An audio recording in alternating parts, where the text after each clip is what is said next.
TWR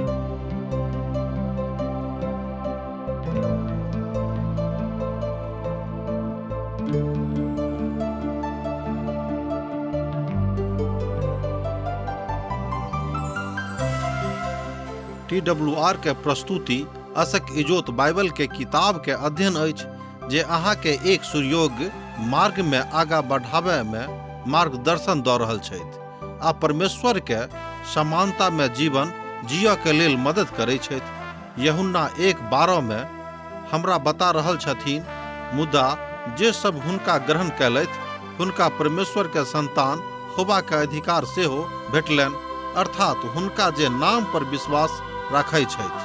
कृपया देखू, सुनू, जाहिसँ अहाँ एक सच्चा जीवन जियक प्रयास करू।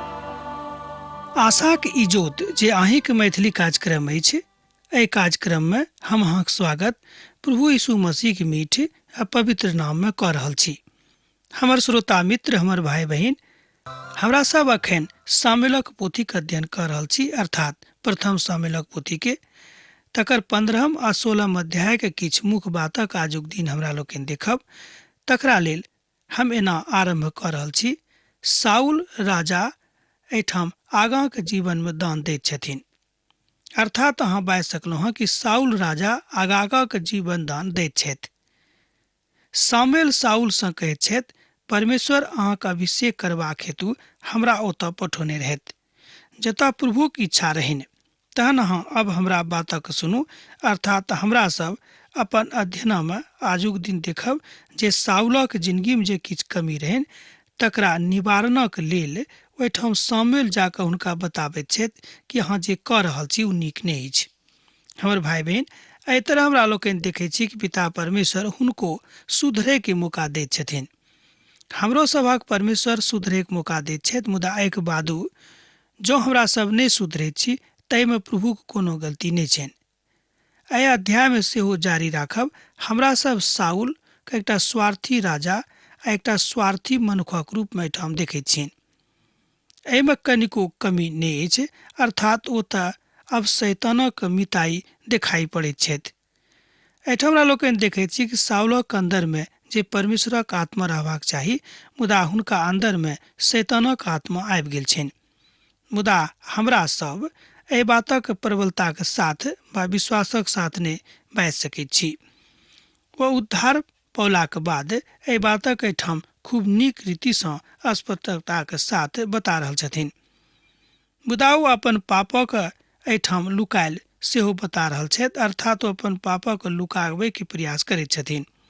हमर भाई बहन, अहाँ कोनो तरहक पाप करियौ, कतौ करियौ, दुनिया के कोनो कोना में जाके करियौ, समुद्र में जाके करियौ, सड़क में जाके करियौ, परमेश्वर जानैत छथि कि अहाँ कोन तरह के पाप कऽ रहल छी, अहाँ कतऽ जाके पाप कऽ रहल छी, किएक तऽ परमेश्वरक नजरि सब ठाम रहैत छनि। सामुएल साउल से कहलनि, प्रभु अपन प्रजा इस्राएली पर राज करबाक हेतु अहाँके अभिषेक करबाक हेतु हमरा पठौने रहथि। तैं अब प्रभुक कथा के अहाँ ध्यान से सुनियौक। सेनाक प्रभु एना बाजैत छथि, हमरा स्मरण अछि जे अमालोकिक सब इस्राएली सबके कारणे की कयने रहथि। जहन इस्राएली मिस्र सँ आबैत रहथि तहन ओ बाटे में हुनका सामना कयने छलखिन। तैं अब अहाँ जाकऽ अमालोकी के मारि दियौक, और जे किछु अछि तकरा बिनु दया कयने सत्यानाश कऽ दियौक। पुरुष, स्त्री आ नेन्हा, अध्यापुता आ गाय बैल आ भेड़ बकरी, ऊँट गदहा सभक मारि दियौक। एहिठाम हमरा लोकनि एहि बातक 15 अध्याय के 1 पद से लऽ कऽ 3 पद में देखैत छी। एहिठाम हमरा लोकनि देखैत छी कि सेना नायकक जकाँ आबि कऽ सामुएल हुनका बताबैत छथि कि अहाँके की करबाक अछि। ओ इतिहासक बताबैत छथि, अर्थात इस्राएली राष्ट्रक इतिहासक बताबैत छथि कि जहन इस्राएली सब मिस्र सँ आबैत छलाह तहन बाटे में अमालोकी सब हुनका रोकने रहथि, अर्थात इस्राएली सभक अमालोकीक सामना करऽ पड़ल रहनि। तैं हम अहाँ कहैत छी कि जहन अमालोकी सब अहाँके सन्मुख में आयत तऽ हुनका दिस अहाँ दया नहि दिखेबेक, मुदा अहाँ सबके मारि देबेक, किएक तऽ ईश्वरक न्याय थिक। हमर भाई बहन, बहुत बात हमरा सभक जिंदगी में एहि तरहक होइत अछि जाहि बातक हमरा सब नहि बुझैत छी, मुदा परमेश्वरे ओहि बातक बुझैत छथि, तैँ हमरा सब स्वयं के बुद्धियार बुझि कऽ ओहि बातक ऊपर विश्लेषण जँ करैत छी तऽ हम कहबी मूर्खताक बात अछि। जँ अहाँ अमलौकिक इतिहासक नहि जानब तऽ एहि बातक अहाँ नहि बुझि सकलहुँ हेँ। जेना हम अखन कहलहुँ कि जहन इसराइली सब मिस्रसँ आबैत छलाह तहन ओसभ हुनका धोखा देने रहथि आ हुनका बाटेमे रोकि कऽ राखने रहथि। अमलौकिक दऽ रहल छथि, तैँ एहिठाम पिता परमेश्वरक ओहि न्यायक हम देखा रहल छियनि, किएक तऽ ई बात पिता परमेश्वरक दिससँ अछि आ इएह बात एहिठाम सामुएल शाऊलके बता रहल छथि कि अहाँके की करबाक अछि अमलौकी लोकक संगमे। व्यवस्था विवरणक पोथी तकर 25 अध्याय आ तकर 17 पदमे सँ लऽ कऽ 19 पदमे एहि कथाक विषयमे बतायल गेल छै। मुदा जहन इसराइली सब मिस्रसँ आबि रहल छलाह, अमलौकी सब इसराइलीके धोखा देबाक आ धूर्तताक व्यवहार हुनका संगे कयने रहथि। एहि कारणे पिता परमेश्वरक क्रोध हुनका सभक ऊपर भड़कल रहनि। तैँ प्रभु एहि तरहक गंभीर निर्णय हुनका विरोधमे नेने रहथि। तहन शाऊल लोकक बजा कऽ जोर कयलथि और हुनका सभक ई बात कहलनि जे अहाँ सब तलाईमे जे ओहिठाम जगह अछि ओते जाकऽ अहाँ सब रहब। ओ सब 2 लाखसँ ज्यादा लोग छलाह, मुदा 2 लाख और 10,000 यहूदी पुरुष ओहिठाम छलीके। तहन शाऊल घात करबाक लालसासँ अमलौकिक नगर के लगभग बैसि गेलाह।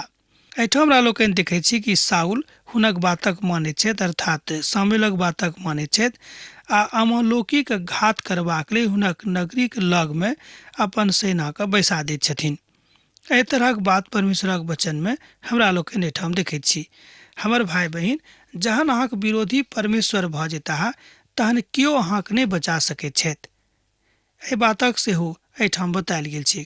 आर शाऊल कनौनियोसँ कहलाह, ओहिठामसँ हटि जाउ, अहाँ सब अमलौकिक मध्यमे सँ निकलि जाउ, एना नहि भऽ जायक जे हम अहूँके अंत कऽ दियैक।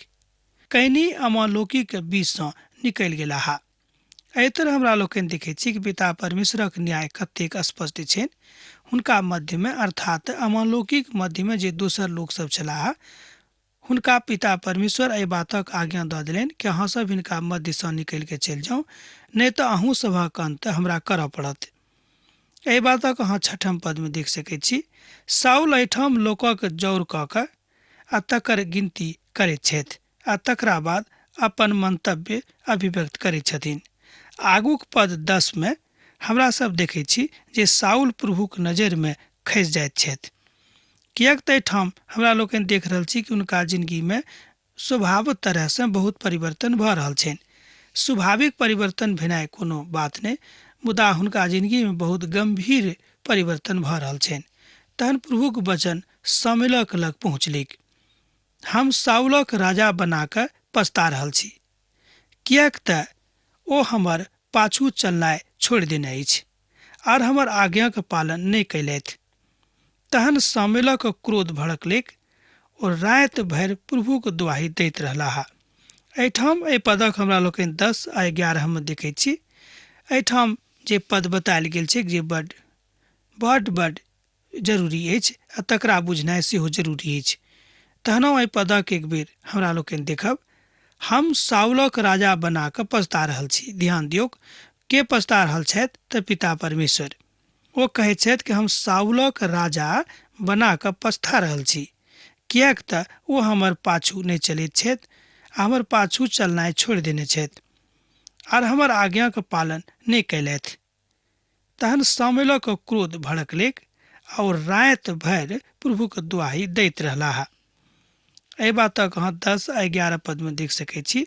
शाऊल लोकक पसंद छलाह और शामुएल सेहो हुनक बड्ड पसंद कयने छलखिन, किएक तऽ ओ देखै सुनैमे बड्ड नीक छलाह आ खूब जवान सेहो छलखिन। शामुएल एहिठाम स्वयंके बड्ड सामर्थी और ईमानदार व्यक्त करैत छथि।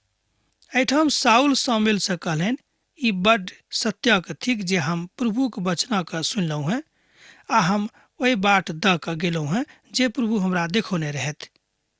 आ आगमनक जे काल ओहिठाम छल, अर्थात अमलौकिक राजाके लग हमरा लग अयलहुँ हेँ आ अमलौकिक नष्ट कऽ देलहुँ हेँ। एहिठाम जे पद बतायल गेल छै जे बड तै बातक अहाँ देख सकैत छी कि हुनका हाथे अमलोकी सभक नष्ट भऽ जाइत छनि, अर्थात अमलोकी लोकनि हुनका हाथसँ नष्ट भऽ जाइत छथि। हमर भाई बहन, एहि तरह प्रभु अपन वाचामे पक्का छथि। एहि बातक हमरा लोकनि बेर बेर पवित्र पोथी बाइबिलमे देखैत छी।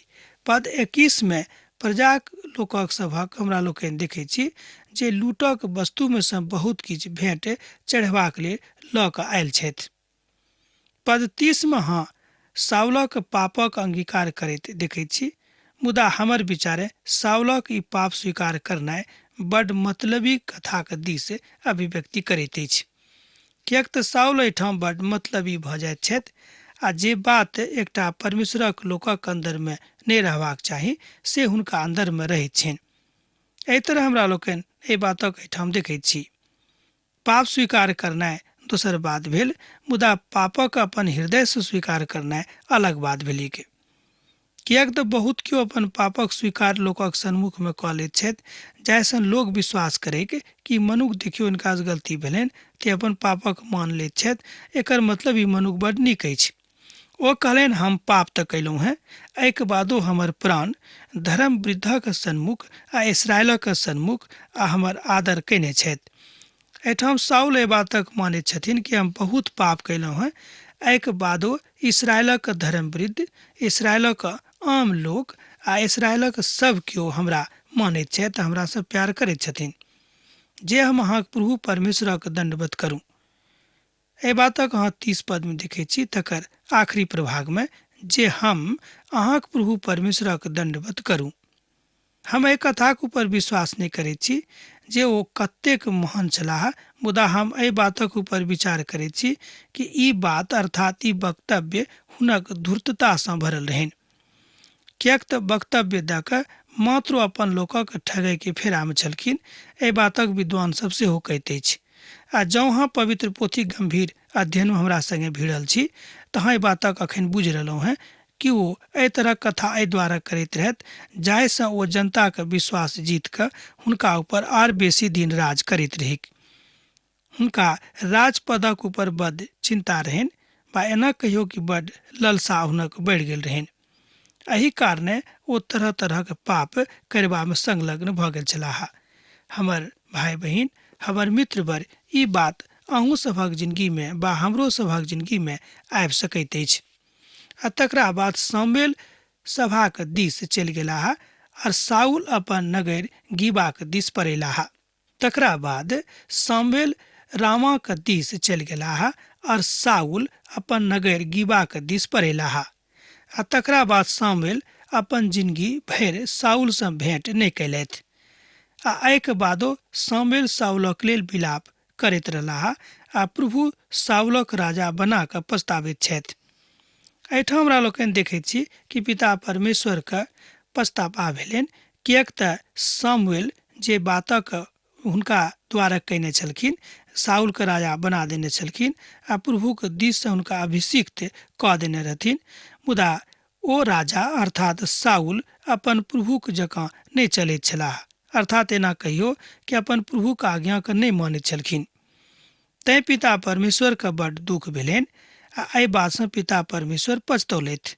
हमर भाई बहिन, हमरो सभक बना कऽ परमेश्वर पछता सकैत छथि जँ हमरा सब परमेश्वरक आज्ञाके नहि मानबेक। एहि तरह पवित्र पोथीके गंभीर अध्ययनमे हमरा लोकनि एहि बातक देखैत छी कि मनुख जातिके पिता परमेश्वर एहि दुआरे सृष्टि कयने रहथि जे ओ हुनक गुणानुवाद करैक, मुदा ओ हुनका बिसरा देलनि। एहि बातक यशायाहके पोथीमे बतायल गेल छै। जँ अहाँक लग पवित्र पोथी बाइबिल अछि तऽ अहाँ पढ़ि कऽ देख सकैत छी। आ जहन पवित्र पोथी बाइबिल कहैत अछि जे प्रभु परमेश्वर साउलक इसराइलीक राजा बना कऽ पछताबैत छथि तऽ एकटा बड्ड गंभीर बात अछि। हमर भाई बहिन, जँ अहाँक बना कऽ वा हमरा बना कऽ प्रभु पछताबैत छथि तऽ एकटा बड्ड गंभीरताके बात अछि।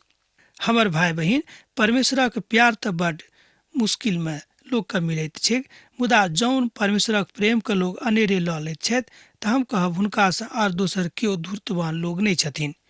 हमर भाई बहिन, हमरा सभक हृदय परिवर्तन भेलाके बाद प्रभुक लग हमरा लग आयल छी वा हमरा सब आयल छी तहन प्रभु जन हमरा लग छथि तऽ किएक कोनो बातक चिंता कऽ कऽ हमरा लोकनि अपना सभक मूड़ी झुकौने रहैत छी।